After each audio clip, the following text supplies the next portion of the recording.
Welcome to the channel guys and girls also. आज हम verbal reasoning से हमारी जो रीजनिंग की क्लास स्टार्ट करते हैं और उसमें हम सबसे पहले समझेंगे इंग्लिश अल्फ़ाबेट टेस्ट। ठीक है, तो जैसा कि आप सब जानते हैं कि जो ABCDE हम बचपन से पढ़ते आ रहे हैं उसमें 26 लेटर्स होते हैं। ठीक, तो इस चीज़ का आप सभी को ध्यान होगा। साथ ही में आप देखते हैं कि कभी कभी एग्ज़ाम में आ जाता है कि स्वर और व्यंजन, तो इसमें आदमी क्या होता है, घबराने लगता है कि स्वर क्या है, व्यंजन क्या है। तो आपको डरने की ज़रूरत नहीं है। जो A, E, I, O और U हैं वो आपके स्वर होते हैं, यानी कि वोवेल्स होते हैं, और जो कॉन्सोनेंट्स बाकी के जो होते हैं वो बचे हुए होते हैं। अब कभी कभी क्या होता है, अब इनको याद रखने की थोड़ा सा हम ट्रिक समझ लेते हैं कि कभी कभी हमें पता नहीं होता है कि ये कौन से नंबर पर है, कौन से नंबर पर है, तो एग्ज़ाम में टाइम वेस्ट तो हो गई। तो इसलिए हम इसको एक शब्द से याद रखते हैं, इजोटी। ये जो इजोटी शब्द है इसकी और भी ट्रिक है, बट इजोटी इसलिए क्योंकि ये 5-5 के डिफरेंस पर है। देखो, 5वें नंबर पर है ई, 10वें नंबर पर है जे, 15वें नंबर पर है ओ, है ना, T, Y, और लास्ट में जो बचा हुआ है वो Z या Z जिसे हम बोलते हैं।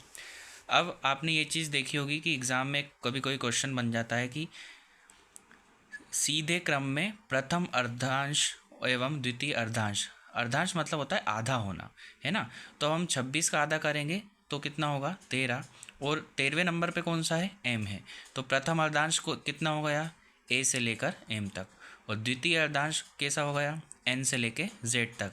और ये कौन से क्रम में होगा, सीधे क्रम में, उल्टे में नहीं होगा। ABCD जैसे हम पढ़ते हैं ना बचपन से, वे उसी क्रम में होगा। अब इसके बाद हम देखते हैं विपरीत क्रम में प्रथम अर्धांश एवं द्वितीय अर्धांश। अब विपरीत क्रम यानी कि उल्टा, Z से पढ़ना चालू करेंगे तो Z से लेके N तक कौन सा हो गया हमारा, प्रथम अर्धांश, और M से लेके A तक हो गया द्वितीय अर्धांश। अब इसमें एक चीज़ और समझना कि एक क्वेश्चन फिर बन जाते हैं इस तरह के, कभी कभी बनते हैं कि बाईं ओर से और दाईं ओर से।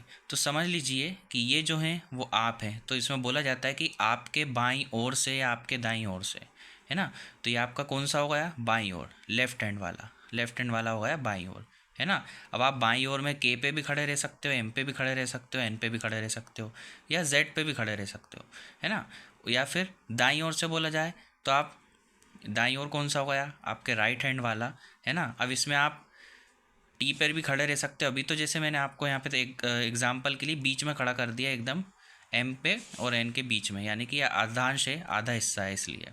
ठीक, ये 2-4 चीज़ें हम थोड़ी सी समझ लेते हैं, उसके बाद हम कुछ क्वेश्चंस करेंगे। बट पहले इन वीडियोज़ में आपको ये सब चीज़ों को ध्यान रखना ज़रूरी है। आप ये चीज़ें ईजिली कर लेंगे तो आपके लिए बाकी क्वेश्चन करना आसान होंगे, है ना।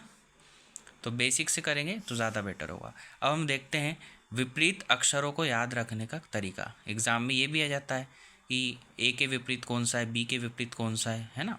तो इसलिए अक्षरों को याद करने की ट्रिक कह लो या तरीका कह लो, बट पहले यहाँ पर आप चाहे तो स्क्रीनशॉट ले लीजिएगा या फिर ईजिली समझ जाएंगे।